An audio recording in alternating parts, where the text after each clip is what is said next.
Floyd Mayweather asks Manny Pacquiao one question at a charity event. Who hits harder, you or me? Manny's answer doesn't start an argument. It creates 5 minutes of silence that changes how the greatest defensive fighter in history thinks about power. Los Angeles, June 2010. Saturday evening, Beverly Wilshire Hotel Ballroom. A charity gala for underprivileged youth in boxing. The kind of event where tickets cost what most people make in a month.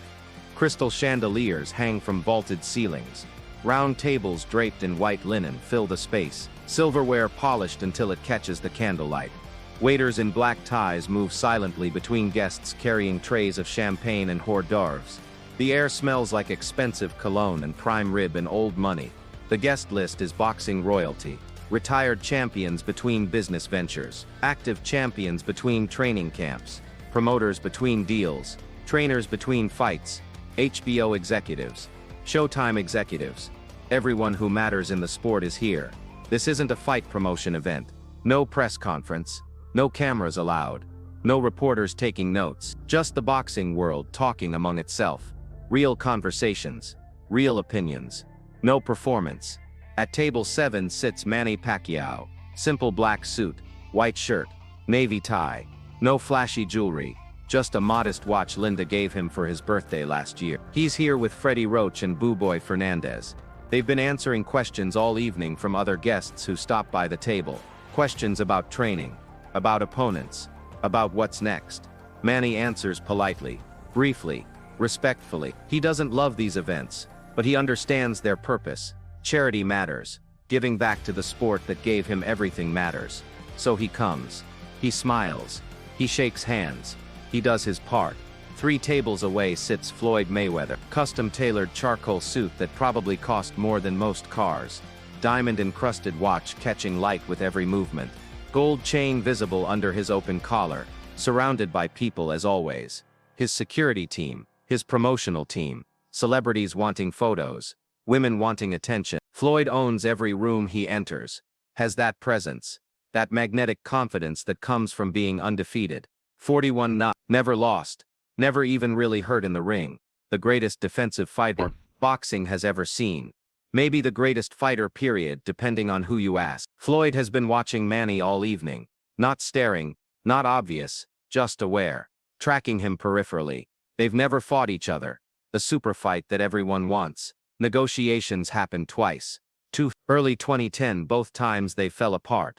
Drug testing disagreement, purse split arguments. Promotional conflicts, egos, pride, all the usual reasons super fights don't happen when they should. But everyone in boxing knows the question. Everyone wants the answer. Floyd versus Manny, defense versus offense, calculated precision versus explosive violence, patient systematic breakdown versus aggressive overwhelming force. The 2 best fighters of their generation who might never share a ring. The charity auction finishes around 9:30. A signed glove from Muhammad Ali goes for $4. A training session with Freddie Roach goes for $5. The speeches end. Donors are thanked. The formal part of the evening is over. Now people start moving between tables. Networking. Talking shop. Making deals. This is when the real conversations happen. When the guards come down. When fighters stop performing and start being human. Floyd stands, says something to his team. They nod. He walks across the ballroom. Direct path. Purpose in his step, heading toward table 7, toward Manny Pacquiao. Conversations pause as people notice. Heads turn. Floyd Mayweather walking toward Manny Pacquiao at a private event. No cameras, no promotion, no business reason. Just 2 champions about to interact. The room doesn't go silent, but the energy shifts. People watching without appearing to watch. Listening without appearing to listen. Floyd stops at Manny's table. Freddie sees him first. Tenses slightly. Not hostile, just alert. Protective instinct. Boo Boy notices next. Floyd looks at Manny. Manny looks up from his conversation. Meets Floyd's eyes. Calm. No reaction. No surprise. Just acknowledgement. Manny. Floyd's voice is smooth. Confident. The voice of someone who's always in control. Floyd. Manny nods once. Mind if I sit for a minute? Manny gestures to the empty chair beside him. Please. Floyd sits, adjusts his jacket. The table goes quiet. Freddie watches carefully. Boo Boy watches. This isn't planned. This isn't staged. This is real. Two legends sitting together without scripts or cameras or agendas. Floyd leans back in his chair, studies Manny for a moment, sizing him up, not for a fight, just reading him. You know everyone wants to see us fight. I know. Manny's voice is calm. Matter of fact, you think it'll ever happen. Manny pauses. Considers. That's not up to me. I fight who they tell me to fight. Who makes sense. Who the people want to see. Floyd nods. Same. Business gets in the way of competition sometimes. He pauses. Looks around the room. Then back at Manny. But I've always wanted to ask you something. Fighter to fighter. Not for cameras. Not for promotion. Not for business. Just real talk. Manny meets his eyes directly. Ask. Floyd leans forward. Elbows on the table. Dropping the performance. Being genuine now. Who hits harder? You or me? The question hangs in the air. The table freezes. Freddie stops mid-sip of his water. Boboi's eyes widen slightly. This isn't a challenge. The tone isn't confrontational. It's genuine curiosity. Real question from one master to another. The contrast is stark. Floyd has never been known for knockout power. 41 wins. 25 knockouts. Good percentage but not devastating. He's technical, precise, scientific. He wins on points, on defense, on making opponents miss and look foolish, on systematic breakdown over 12 rounds. Manny has 52 wins, 38 knockouts, drops fighters across multiple weight classes, from flyweight to welterweight. Different reputations entirely. Manny doesn't rush his answer, doesn't fire back immediately, considers the question seriously, respects it enough to actually think. 15 seconds pass. 20. Floyd waits. It's tight. He asked a real question. He wants a real answer. Finally, Manny speaks. In English. His natural English. No translator needed for this. You want the real answer. The honest one? That's why I'm asking. Then I need to ask you something first. Manny pauses. What is harder?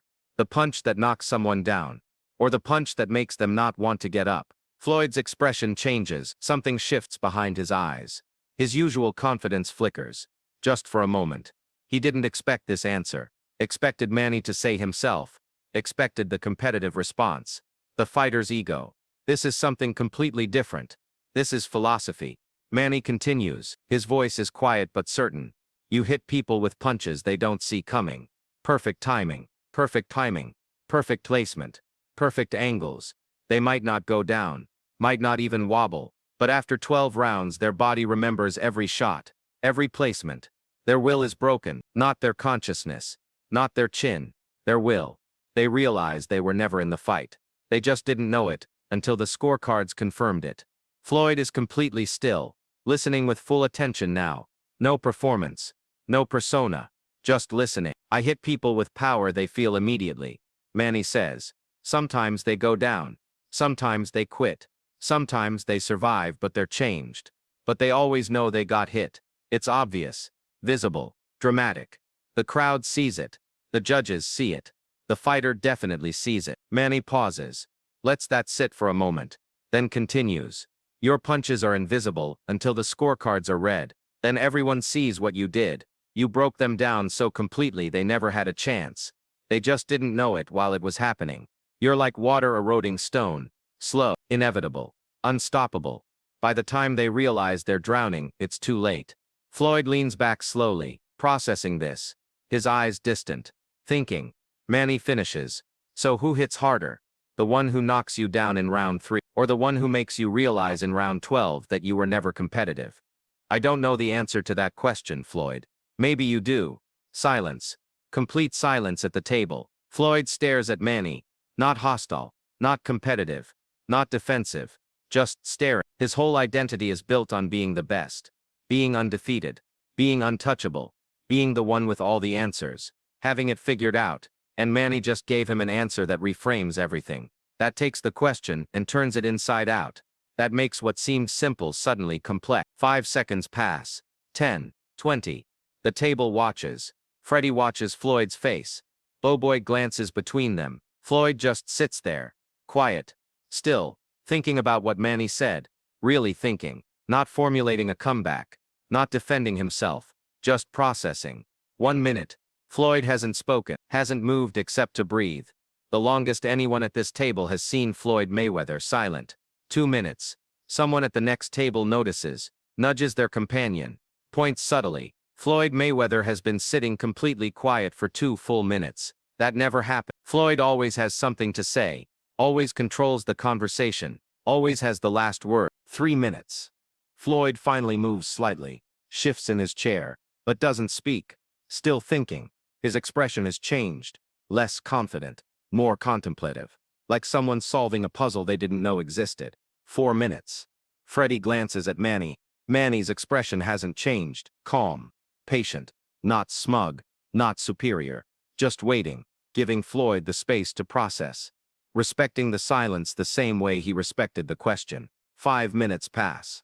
5 full minutes of Floyd Mayweather sitting quietly at Manny Pacquiao's table while a charity gala happens around them. Then Floyd speaks. His voice is different, quieter, more thoughtful, less performance, more human. Nobody's ever said that to me before. Manny nods slightly, says nothing, lets Floyd continue. Floyd's voice is still quiet, still thoughtful. Everyone talks about power like it's one thing, like it's simple, binary, heavy hands or weak hands, knockout artist or point fighter, one-punch power or pillow fists. But you just described 2 completely different types of power, 2 completely different ways to break someone, and I never thought about it that way, never put it in those words. Because people don't ask the right questions, Manny says. They ask who wins, who's better, who's the best pound for pound, who hits harder. Those are simple questions, easy questions. The real questions are complicated. They don't have easy answers. Floyd nods slowly, understanding dawning on his face. You just made me think about my entire career differently. Every fighter I've beaten, every opponent who couldn't figure me out. I thought I won because I was more skilled, more defensive, smarter, better technique. But what you said about breaking their will without them knowing until it's over, making them realize they were never in the fight. That's exactly what I did. I just never put words to it, never articulated it like that. Manny says quietly, words don't matter in the ring. Results matter. You're 41 new because you understood something nobody else understood. Not about throwing harder punches, about delivering harder truth. The truth that they can't win, that they never could, that every round that passes proves it more. That's more devastating than any knockdown. Floyd is quiet again, shorter this time, maybe 30 seconds. Processing, integrating. Then he stands slowly, extends his hand across the table. Manny takes it. Firm handshake. Mutual respect. Thank you, Floyd says. Simple, genuine. No performance. You asked the real question. I gave you the real answer. Floyd nods, holds the handshake a moment longer, then releases. Walks back to his table 3 tables away. Sits down. His team immediately surrounds him with questions. What did Manny say? What happened? Why were you quiet so long? Floyd waves them off. Doesn't want to talk about it. Just talked, is all he says. But something fundamental has changed. Everyone watching knows it. Floyd Mayweather went to that table confident, curious, left thoughtful, quiet, different. The rest of the evening continues. Small talk resumes. People network, make connections, say goodbyes. Manny and Freddie leave around 11. In the car heading back to the hotel, Freddie asks the question, what was that about? With Floyd, he wanted to know who hits harder. What did you tell him? Manny looks out the window at Los Angeles passing by. The truth, that power isn't one thing. It's whatever breaks the other person. For some people that's a knockout. For others it's accumulated damage. For others it's the realization they never had a chance. Freddie nods slowly, understanding. He wasn't expecting that answer. Nobody expects the truth. They expect competition, ego, trash talk. I don't have time for that. He asked a real question. I gave a real answer. What he does with it is up to him. 2 months later, Floyd gives an interview to HBO. Larry Merchant asks about potential opponent, about legacy fights that need to happen, about Manny Pacquiao. The question that always comes up. Floyd's answer is noticeably different than before. More measured, more thoughtful, more respectful. Manny's a great fighter, one of the best ever to do it. People want to see us fight. I understand that. Maybe it happens, maybe it doesn't.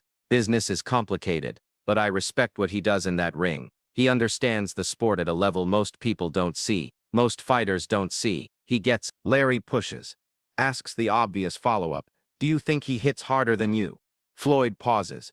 Actually pauses. The old Floyd would have immediate answer. Confident. Definitive. This Floyd thinks for a moment. Then speaks carefully. I think he understands power the same way I do. It's not about how hard you hit. It's about what breaks. Some fighters break from one big shot. Some break from accumulated damage over rounds. Some break from realizing they were never in the fight to begin with. Manny gets that. Not many fighters do. Most think power is just about knockouts. It's not. It's about what makes the other man quit, whether that's physical or mental or spiritual. Manny understands that. So do I. We just express it differently. Larry looks surprised. This isn't the Floyd he's used to interviewing. Years later they finally fight. 5 years after that conversation at the Beverly Wilshire MGM Grand Garden Arena. 16,107 people. The biggest fight in boxing history. The richest purse. The most pay-per-view buys. Everything boxing can be. Floyd wins by unanimous decision. 110, 116, 112, 112. Controlled. Calculated. Systematic. Vintage Mayweather. He makes Manny miss. Makes him uncomfortable. Breaks down his offense. Proves that defense can beat offense when executed perfectly. But after the final bell, after the decision is announced, after Floyd's hand is raised, something happens that the cameras barely catch. Floyd walks to Manny's corner, says something to him. Quiet. Personal. The microphones don't pick it up. The broadcasters don't hear it. Manny smiles. Nods. They embrace. Real embrace. Not for show. Just two fighters acknowledging each other. Later, in the post-fight press conference, a reporter asks Manny what Floyd said to him in the ring. Manny's answer is simple. Doesn't elaborate. He said thank you for making him think differently about what power means. The reporter looks confused, asks for clarification. Manny doesn't give it, just smiles slightly. It was a private conversation. It stays private. But people who were at that charity event they remember 5 minutes of silence. They remember Floyd Mayweather sitting at Manny Pacquiao's table, quiet, thinking, processing an answer that reframed everything he thought he knew about hitting hard, about breaking opponents, about what makes someone the best. That conversation never made headlines. No cameras captured it. No press wrote about it. No social media spread it. Just two fighters talking about their craft at a level nobody else in that room could fully understand. Just one question. One answer. 5 minutes of silence that said more than any press conference ever could.